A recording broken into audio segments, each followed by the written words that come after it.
هسکل پمپ مونتاژ شده دوم الان 6 بار فشار داره. آره این الان راهنمایی نمیشه تا فشار لاین نیتروژن به 21 بار برسه. وقتی فشار نیتروژن به 21 بار برسه کلا هسکل پمپ راه اندازی میشه. آقا فشار رو ببر بالا.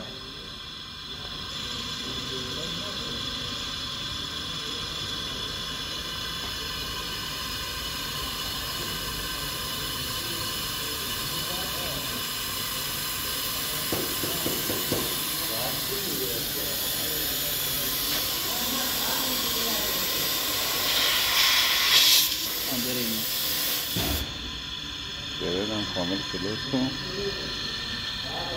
برو بالا برو تا 25 برو. اینجا فشار 20 بار میرسه 21 بار میشه راهنمایی. الان فشارمون چند باره؟ برو بالا دیگه.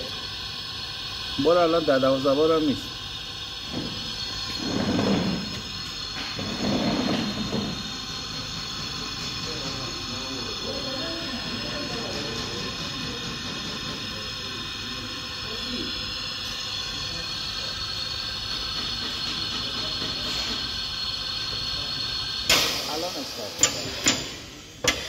الان فشار رسید به 30 بار و هسکل پمپمون استارت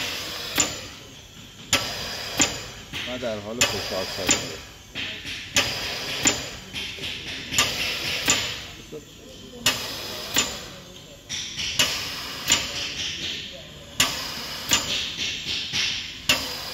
کافیه.